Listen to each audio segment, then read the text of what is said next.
Everyone, এখন আমরা দেখব কিভাবে জিমডো নতুন অ্যাকাউন্ট খুলতে হয়। দেখেন, অ্যান্ড্রয়েড ফোন থেকে জিমডো অ্যাকাউন্ট খুলতে গেলে প্রথমে জিমডো অ্যাপসে যেতে হবে। জিমডো অ্যাপসে যাওয়ার পরে দেখেন এমনটি আসবে, your website where you are log in or create website. আমরা যখন লগ ইন করতে যাবো, অর্থাৎ অ্যাকাউন্ট থাকে তখন লগ ইনে যাবো, আর না থাকলে ক্রিয়েট এ ওয়েবসাইট। এখন আমরা ওয়েবসাইট ক্রিয়েট করব। ক্রিয়েট ওয়েবসাইটে ক্লিক করলাম। ওয়েবসাইটে ক্লিক করার পরে দেখেন টিক চিহ্ন আসছে, বার্লিন নিচে। আমরা এখানে টেমপ্লেট অনেকগুলো আছে, আমরা যে কোনো একটি টেমপ্লেট ইউজ করতে পারি। মনে করেন আমরা এই টেমপ্লেটটা ইউজ করলাম, টিক দিলাম। টিক দেওয়ার পরে দেখেন এবার আসছে ইয়োর সাইট। আমার সাইটের নাম কী হবে? আমি একটি ইচ্ছামতো সাইটের নাম বসালাম।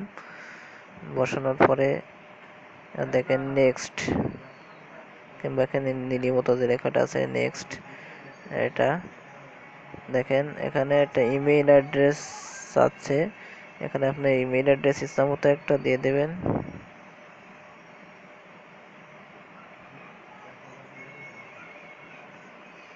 তারপর নেক্সট করবেন। পাসওয়ার্ডস আছে, পাসওয়ার্ড ইচ্ছামতো দিয়ে দেবেন। এবার এখানে ইয়েস আই হ্যাভ রিভিউড, এই যে ঘরটা আছে এটা টিক দিবেন। টিক দিয়ে ডান করবেন। ক্রিয়েট ওয়েবসাইট দিলে we are creating your website, আপনারা দেখতে পাচ্ছেন খুব সহজেই ওয়েবসাইট ক্রিয়েট হয়ে যাচ্ছে। দেখেন হওয়ার পরে এবার এমনটি আসবে, আপনার ওয়েবসাইটটা ক্রিয়েট হয়ে গেল। এবার এখানে আপনি ইচ্ছা মতো কাজ করতে পারবেন, পেজ সাজানো, ব্লগ সাজানো। দেখেন অপশনে দেখলে 3টে দাগে এখানে চাপ দিতে হবে। আর এটা থেকে আবার কিভাবে লগ আউট করতে গেলে আমাদের সে অপশনও আছে। দেখেন এখান থেকে লগ আউট করতে গেলে এখানে গিয়ে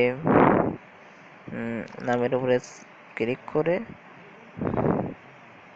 ওই নিচে যাবেন, এই যে লগ আউটের অপশন আছে, লগ আউট এই দিলে এস করলে হয়ে যাবে।